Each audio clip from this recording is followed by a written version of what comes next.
Hello and welcome to another my NT marriage video. It's aptly named the channel for the topic of this video: neurodiverse versus neurotypical.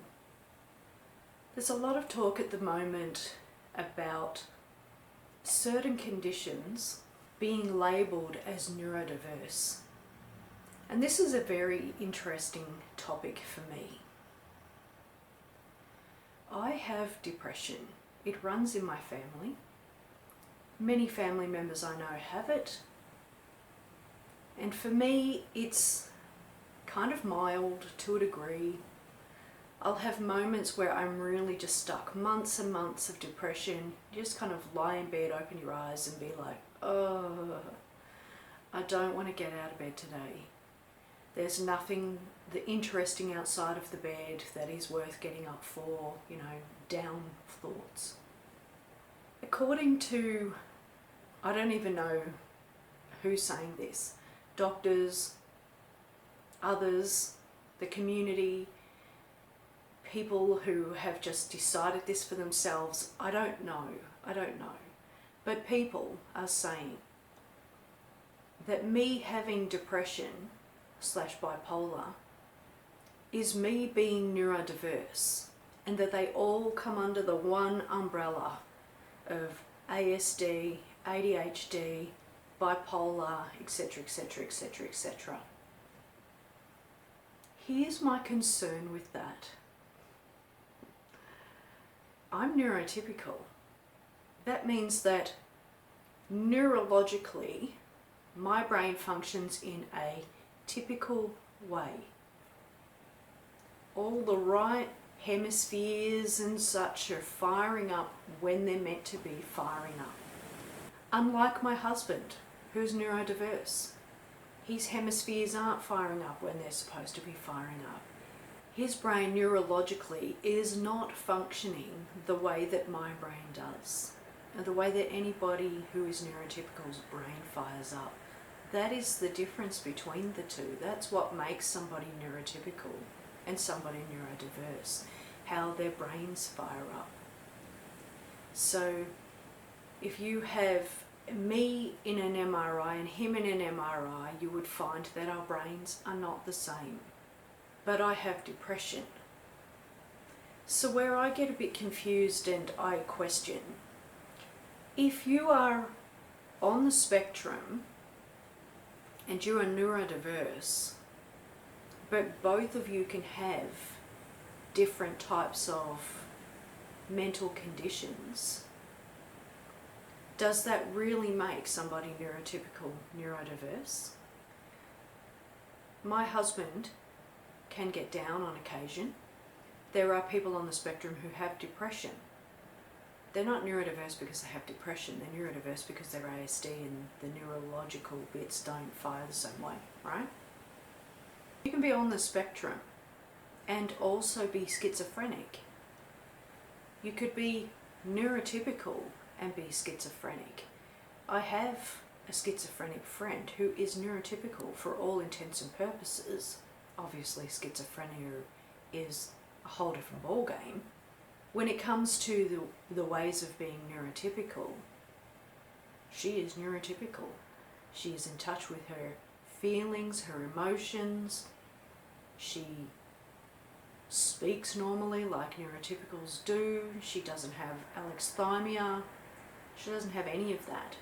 She is a neurotypical person with schizophrenia. So according to that umbrella thing, she would be classed as neurodiverse. My dad is dyslexic. He can't read and write. I think that's because he came from one country that didn't speak English to a country that did speak English, and he was confused.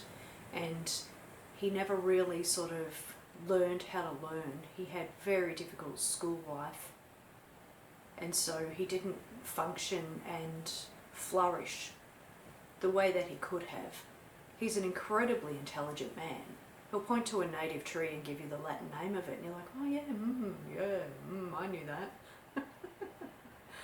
So that umbrella would apparently be him being neurodiverse because he's dyslexic.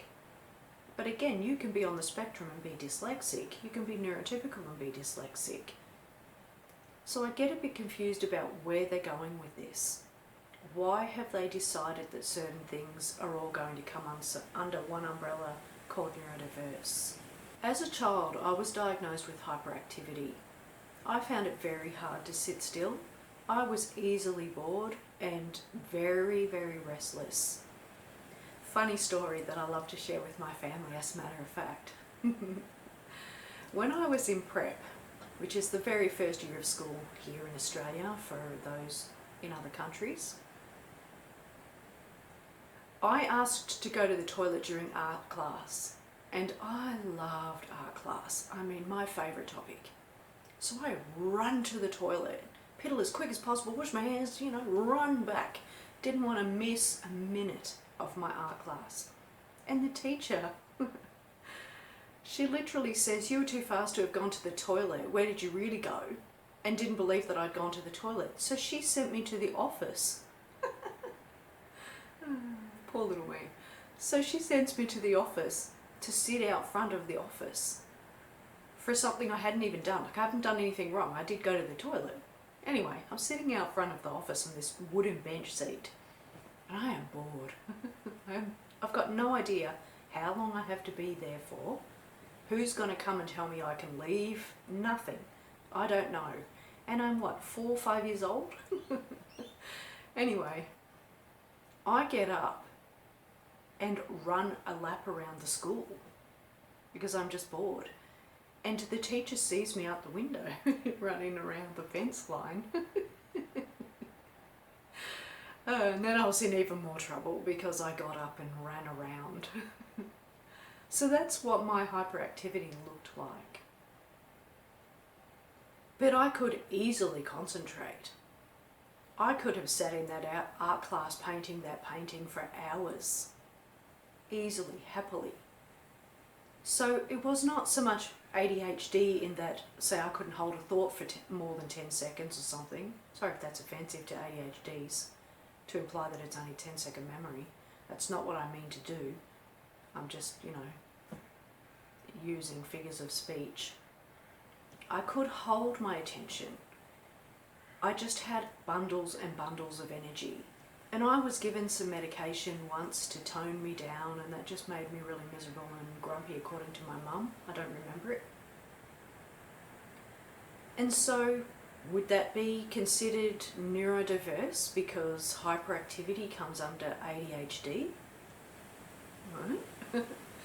So I'm really confused. It just doesn't make any sense to me. If I am neurotypical, then why are these other conditions suddenly coming under a neurodiverse banner? If you know the answer to this, feel free to comment below. Is this a professional thing? Is this being led by doctors?